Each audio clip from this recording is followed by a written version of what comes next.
Hello again. Did you miss part 1 and or part 2 of this 6-part series?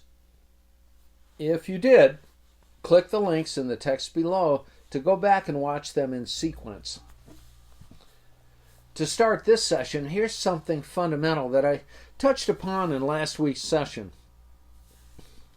Work toward acquiring a dysfunctional service type business, with special emphasis on the word dysfunctional. I also said that you should look for a service type business. Why not a manufacturing company?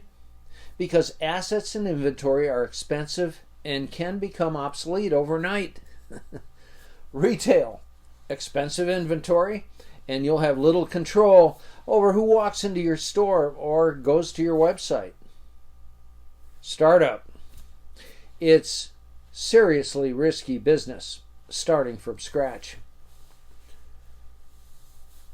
I acquired my business, Girl Friday answering service, now Centratel, 38 years ago.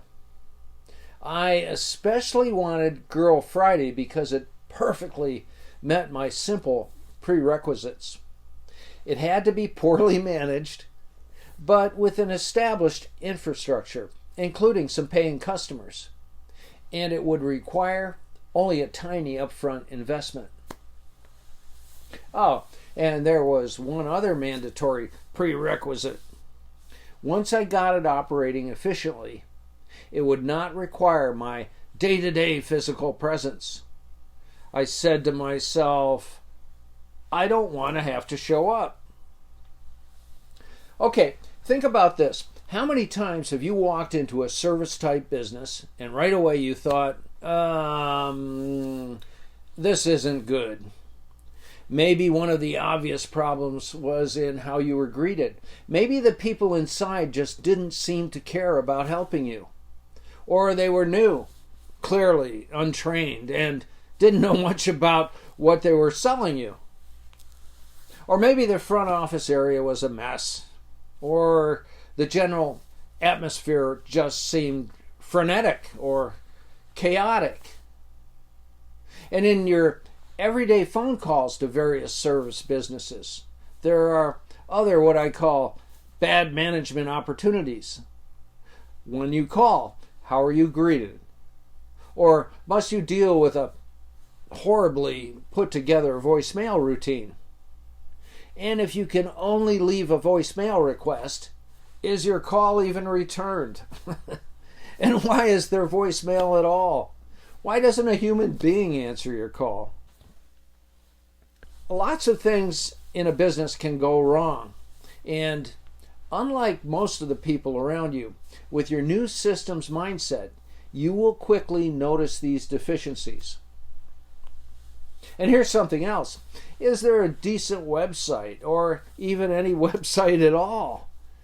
And if there is one, is the site up to date, clean, and compelling? Overt problems like these are leading indicators of a business that you want to investigate further.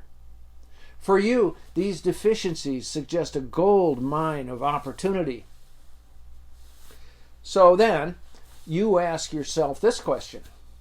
If this particular business exhibits obvious dumb stuff up front, is there more dumb stuff going on in the background?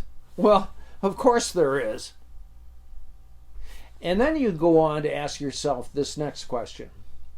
If I were to take over this chaotic business and then fix these problems, how would that affect this business's bottom line?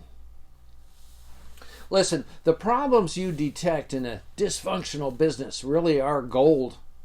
Because once you take over the management of the business, you will easily fix these deficiencies and your bottom line will immediately begin to improve. Again, if you haven't done it already, listen to the audio of the preface to the 4th edition of my book. It's free. Use the link below or find it on my website at workthesystem.com. And as I mentioned earlier, on that home page, you can also download everything in the book up through the 4th chapter. Okay, See you next week for session number 4. We're going to dig in even deeper. I'll be explaining how easy it is to track down the business you want to acquire. Thanks.